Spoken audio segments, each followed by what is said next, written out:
I will give my answer in French because my English isn't good enough to be precise and to say all that I want to say, in fact.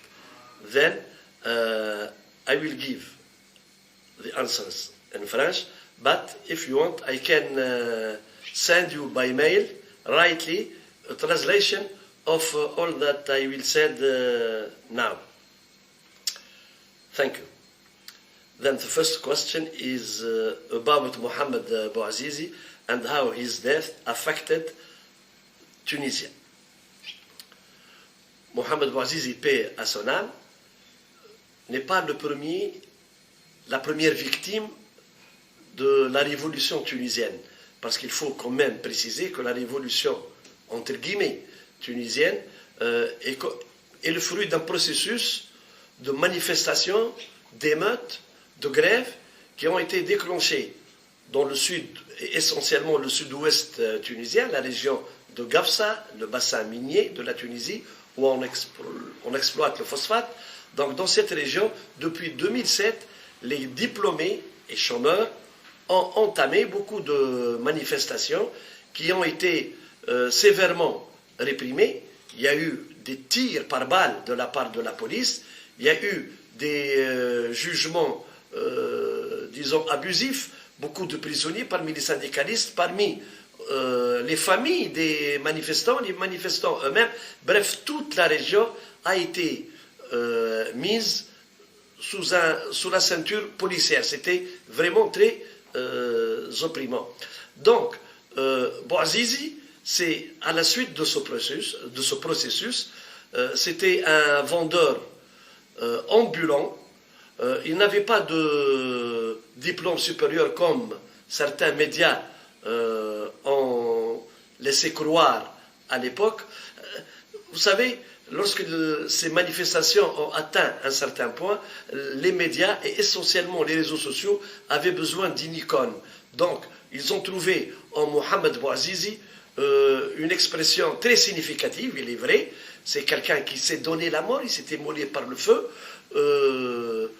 Mais de là à dire que ça a été un tournant dans la révolution tunisienne, je crois que maintenant, a posteriori, on peut dire que non, parce que après Bouazizi, il y a d'autres jeunes qui se sont donné la mort, que ce soit par le feu ou par électricité, à Sidi Bouzid même, mais Mohamed Bouazizi a été la victime la plus médiatisée. Comment est-ce que sa mort a affecté la Tunisie? Bien sûr qu'elle a affecté la Tunisie. Personne ne peut être insensible à quelqu'un qui se donne la mort parce qu'il ne trouve plus comment travailler, comment subsister. En vérité, Bouazizi était un marchand ambulant qui n'avait pas d'autorisation. Il a essayé d'avoir cette autorisation, on lui a refusé, et en même temps, on l'empêchait de travailler. Donc, il était placé entre le marteau et l'enclume. D'un côté, la police municipale qui exige l'autorisation, et de l'autre côté, le gouvernorat, l'État, ne lui donnait pas cette autorisation pour un simple travail qui est un marchand ambulant de fruits. Ceci dit, donc, pour terminer, disons que la mort de Mohamed Bouazizi a eu une grande incidence chez les Tunisiens, mais n'a pas été le déclic de la révolution tunisienne. À propos de la deuxième question, comment le printemps arabe a affecté le système politique et le gouvernement? How the Arab Spring affected the political system and the government. Il est utile de rappeler que le printemps arabe n'a commencé qu'avec la révolution tunisienne. Donc ce n'est pas le printemps arabe qui a affecté la Tunisie a créé le printemps arabe, si vous voulez. Donc, c'est une révolution bizarre. Elle n'avait pas de chef, elle n'avait pas de parti derrière, il n'y avait pas de slogan précis. C'est le peuple, ce sont les jeunes qui, en cours de route, ont mis en place un slogan qu'on peut résumer dans liberté, travail et dignité. C'est trois mots clés de ce que revendiquaient tous les Tunisiens. Au départ, c'était les chômeurs, parce que l'un des plus grands fléaux qui sévissait en Tunisie, c'était le chômage. Puis venait la corruption, puis venu le piston, etc. Ce qui fait que, venons par le sud, comme toujours dans l'histoire de la Tunisie, les grandes émeutes sont toujours nées dans le sud et remontent vers le nord. Donc, ces émeutes-là, ce printemps arabe s'est mis en marche à partir du sud pour arriver à Sfax, où il a pris une ampleur terrible, et enfin à Tunis, un certain janvier, fin décembre 2010, janvier 2011, 14 janvier 2011. Il est utile de dire que cette révolution, finalement, a eu raison du gouvernement, du pouvoir en place. Le président a fui, c'est pour répondre à la question. Le président Ben Ali a quitté la Tunisie. Le gouvernement a été dissous, puis la Chambre des députés, elle aussi, a été dissoute. Des structures transitoires ont été mises en place pour faire des élections nouvelles. Et depuis, il y a eu 2 élections en 2011, 2014 et même 2018. Donc les municipales. Et on s'attend à ce qu'en cette fin d'année 2019, il va y avoir encore des élections législatives et présidentielles. Donc, ce printemps arabe, cette révolution tunisienne, qui, je le rappelle, n'a ni parti derrière elle, ni un chef de file, qui n'a pas tellement coûté en vie humaine de la part des autorités. Ce sont le peuple. Le peuple a été très pacifique, il n'a pas tué, il n'a pas finalement ruiné les installations du pays, je vais y revenir tout à l'heure, mais ce sont les autorités qui ont eu un très grave, une mauvaise conduite, puisqu'ils ont allé même à tuer des manifestants. Rappelons que la police, jusqu'à nos jours, dément avoir tiré sur la foule. Il y a eu des snipers et la police dément avoir tiré sur la foule.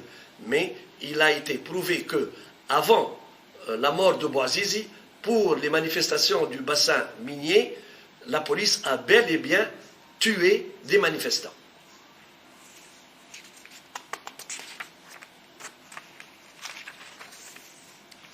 The role of media in the beginning of the Arab Spring. C'est une excellente question. Je ne prétends pas répondre à cette question d'une manière académique ou m'appuyant sur une recherche scientifique. En fait, c'est des impressions que je vais donner. Les médias ont été, pour beaucoup, dans l'amplification de la révolution, et quand je dis médias, je pense aux médias étrangers, je pense aux réseaux sociaux. Les médias étrangers, spécialement Al Jazeera de Qatar et France 24. Les 2 chaînes, disons, n'ont pas été exemptes de tout reproche. Ils avaient une position qui n'était pas professionnellement acceptable et neutre. Al Jazeera roulait pour les Qataris et les Turcs, tandis que France 24 essayait de présenter autrement la vérité, c'est-à-dire elle montrait un côté trop soft pour encourager peut-être d'autres pays à manifester. Bref, en Tunisie, les médias ont été pris de court. Ils n'ont pas pu, c'est-à-dire couvrir ces manifestations. Ils n'en avaient pas les moyens, il faut dire la vérité, ni les moyens logistiques, ni le personnel qualifié pour opérer en temps de guerre, en temps de manifestation, en temps de troubles sociaux. On ne pouvait pas faire ça. N'oublions pas que, juste, on était dans la continuité des choses. La Libye aussi a commencé à bouger. Il y a eu beaucoup d'immigrants quittant la Libye et venus en Tunisie. À peu près 2 millions, 1 million qui s'est installé en Tunisie, qui avaient les moyens, et d'autres qui sont restés dans des camps qui ont organisé le pays et eu leur roi, c'est-à-dire l'Union internationale pour les réfugiés, et il fallait, comment dire, il fallait savoir gérer tout ça médiatiquement. Les médias tunisiens, donc certaines chaînes de télévision, au départ, je pense à Hannibal et à son patron, ont eu une position très condamnable, puisque c'est prouvé maintenant, ils ont essayé de semer la zizanie parmi le corps policier, en faisant passer dans du direct, pendant des nuits entières, des cris de secours de vieux, de Tunisiens qui se disaient attaqués, et la police et l'armée ont été tiraillés dans différentes zones du pays, courant derrière des chimères. D'ailleurs, le patron, le propriétaire de Hannibal, a été arrêté pendant 48 heures ou quelque chose comme ça avant d'être libéré. Donc, je disais que les médias se sont formés en cours de route. Certaines émissions, je pense à une émission qui s'appelait At-Tasi'a, la 9e, qui paraissait sur la chaîne At-Tunsiya à l'époque, devenue plus tard Al-Hiwar At-Tunsi. C'est une émission vraiment clé dans l'histoire de la révolution tunisienne, parce qu'elle est venue pour savoir donner la parole d'une manière que les Tunisiens ont apprécié à écouter, à suivre, sous forme de débats polémistes entre des belligérants de différentes sensibilités politiques. Donc, cette émission a réussi à faire l'équilibre, parce que le pays, à une certaine époque, allait vers l'islamisme. Seuls, ils avaient pignon sur rue, les islamistes. Je vais revenir là-dessus. Donc, pour résumer, les médias tunisiens se sont formés en cours de route. Il fallait faire face aux mensonges de certaines chaînes internationales et de la manipulation de Facebook. Facebook, c'est lui qui s'occupait de tout. Disons que les réseaux sociaux avaient, si on comptait en parts de marché, la majorité des parts de marché, en parlant audimat. Et là, il s'est avéré qu'il y avait des Tunisiens, a posteriori, on a pu vérifier qu'ils ont eu une formation préalable avant la révolution dans des institutions américaines, telles que House Freedom. Tout ça pour dire qu'il y a eu beaucoup de manipulations dans cette histoire du printemps arabe en Tunisie. Mais ce qui a, disons-le, évité qu'on glisse vers un tel parapluie ou tel autre parapluie, c'est que les Tunisiens ont réussi, je parle essentiellement des jeunes Tunisiens, ont réussi à imposer une revisite radicale du pouvoir. Ainsi, à la veille, c'est après le 14 décembre, il y a eu un remaniement ministériel avec la sauvegarde de quelques ministres de Ben Ali. Le peuple est sorti dans la rue pour demander la démission. Il a exigé la dissolution du RCD. Est-ce été bénéfique ou pas? On ne le sait pas à cette époque-là. Le RCD, c'est le Rassemblement constitutionnel démocratique, le parti majoritaire de Ben Ali qui était au pouvoir. Donc, les jeunes Tunisiens ont réussi et n'ont pas eu peur. Il y a eu même des tentatives exploitant Facebook, des tentatives de zizanie, de s'aimer la panique et la peur chez les Tunisiens en faisant appel aux snipers et à des bandits pour voler, pour piller, pour empêcher les Tunisiens de croire qu'il était possible de vivre sans Ben Ali.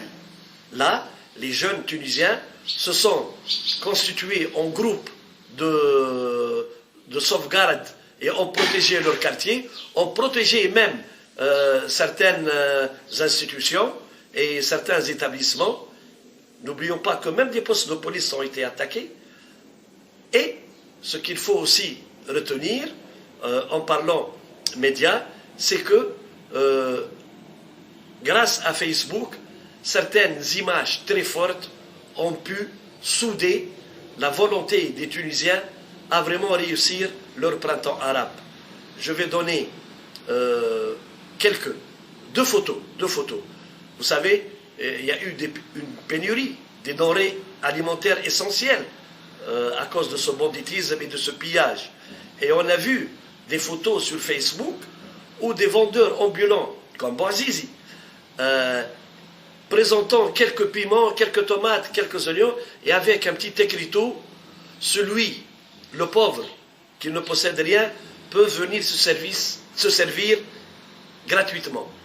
Ça a touché énormément les Tunisiens. Et l'autre image, c'est celle de Khawla Rachidi. C'est une jeune étudiante tunisienne, un certain 2012, dans sa faculté d'Al-Manouba, un salafiste, vous n'êtes pas sans le savoir, c'est quelqu'un un islamiste, mais qui croit qu'on peut encore revenir aux sources de l'islam pour gouverner un pays. Donc un salafiste est monté sur le toit de la faculté, il a arraché le drapeau tunisien et a mis en place le drapeau des salafistes. Khawla Rachidi, elle avait à peine une vingtaine d'années, elle est du sud-ouest de la Tunisie, qui regardait ça. Elle est partie en flèche, il y avait beaucoup d'étudiants qui regardaient, des jeunes, des garçons, des filles. Personne n'a bougé. Elle a couru, elle a escaladé le mur, pas par les escaliers, parce que l'escalier était inaccessible, c'est par une fenêtre, c'était très dangereux. Elle a escaladé ce mur et elle est allée voir ce salafiste, ce gros jeune, avec une grosse barbe, pour lui dire de remettre le drapeau tunisien en place. Très grand impact de cette photo chez tous les Tunisiens. Et là, il y a eu un élan. C'est ça ce que Facebook a réussi à faire.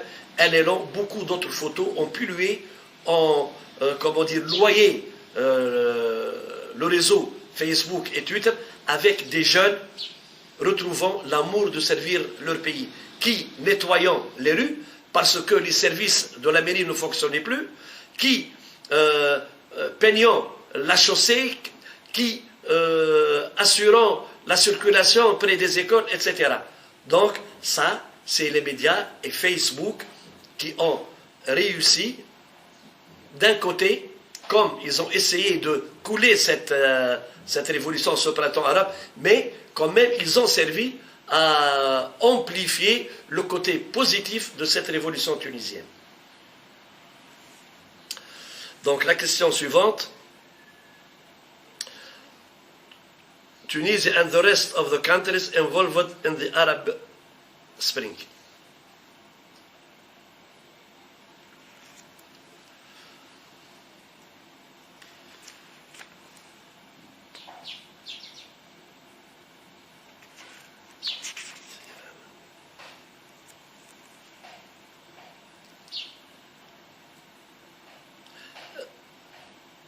La Tunisie a donné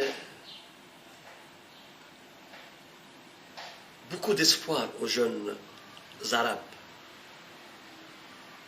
Et l'Égypte, le Yémen, la Libye, même l'Arabie saoudite, à travers des cas isolés, n'ont pas, je parle des jeunes, n'ont pas été insensibles à ce qui s'est passé en Tunisie. Ce qui s'est passé en Égypte, c'est fantastique, c'est énorme, c'est énorme. Malheureusement, partout dans ces pays, il y a eu, même en Tunisie, il y a eu une volonté de certaines puissances étrangères de s'impliquer dans les affaires internes des pays concernés par le printemps arabe et de manipuler les peuples. J'ai précisé tout à l'heure qu'en Tunisie, ça n'a pas eu beaucoup de résultats, mais il faut avouer que jusqu'à ce jour, la présence de ces puissances étrangères est ressentie et nous assistons à une confrontation entre ces puissances par Tunisiens interposés. Vous savez, d'un côté, Qatar, la Turquie, en Tunisie, les islamistes, dans les pays arabes aussi, en Égypte, et vous avez les Émiratis et les Saoudiens qui étaient contre cet islamisme-là. Donc, c'est l'armée saoudite et même les Émirats qui ont appuyé l'armée égyptienne pour contrecarrer cette révolution égyptienne parce qu'elle prenait trop les couleurs islamistes. Ont-ils eu raison? Est-ce une manière démocratique de traiter? Je ne puis dire, je ne me permets même pas de voir. Ce que je sais, ce que je dis, c'est que l'islamisme est un réel danger pour la démocratie. Les islamistes, partout dans le monde, utilisent la démocratie pour arriver au pouvoir. Une fois arrivés au pouvoir, ils commencent par abolir la démocratie et essayer d'appliquer la charia, c'est-à-dire la loi islamiste, comme ils la conçoivent. Même si c'était la loi islamiste comme on peut en convenir. Non, ils ont une vision particulière à propos de la femme, des enfants, de l'école, etc., de la liberté de presse, etc. Donc, les pays impliqués dans les pays arabes, l'Égypte, l'armée a contrecarré les islamistes. En Libye, ça n'est un secret pour personne, c'est Sarkozy, c'est la France qui a essayé d'accélérer en tuant ou en faisant tuer Gaddafi, en faisant payer la facture trop chère pour les Libyens, parce qu'ils pouvaient, les Libyens, arriver à réaliser leur printemps arabe sans verser dans autant de sang. Malheureusement, il faut avouer que les Français ont été derrière, avec la bénédiction des États-Unis, des Nations Unies, pour s'occuper de la Libye et recréer un autre marché de pétrole, redistribuer le rôle pour ne plus laisser l'Italie patronne de cette région. L'Algérie a réussi à tenir, mais voilà, de nos jours, nous sommes témoins de manifestations des jeunes Algériens et qui durent depuis un certain temps et qui ont fini par avoir gain de cause. Maintenant, reste l'étape de construction, l'étape transitoire pour aller vers un régime démocratique bien établi. Ceci n'est pas encore réalisé ni en Tunisie, ni en Égypte, ni en Algérie, ni en Libye d'ailleurs. J'arrive à la dernière question. Nowadays, is there any consequences from the Arab Spring in the government and media? Bien sûr. Bien sûr, il y a des conséquences et je vais focaliser sur la Tunisie. D'abord sur le gouvernement. Le gouvernement n'est plus tabou. Il est objet de critiques de la part des médias, de la part des citoyens. Le pays a changé malheureusement sur le plan économique, sur le plan social, sur tous les plans qui ont liaison avec la vie et avec la survie. C'est de mal en pis. C'est-à-dire le chômage a encore progressé, le taux de chômage a encore progressé, la réussite scolaire est en baisse, il y a même des enfants, des milliers d'enfants qui quittent les écoles à l'âge très précoce, à l'âge primaire, c'est des enfants de moins de 12 ans, ce qui est grave et alarmant pour la Tunisie qui a misé depuis l'indépendance sur l'éducation. Donc, disons que tous les indicateurs socio-économiques sont au rouge. Et ça n'a pas l'air d'évoluer positivement. Donc, ce printemps arabe, malheureusement, n'arrive pas à apporter aux jeunes, au peuple tunisien, les conséquences escomptées, c'est-à-dire un meilleur être, un bien-être. Par contre, il y a lieu de relever que les médias ont vraiment tiré profit de ce printemps arabe.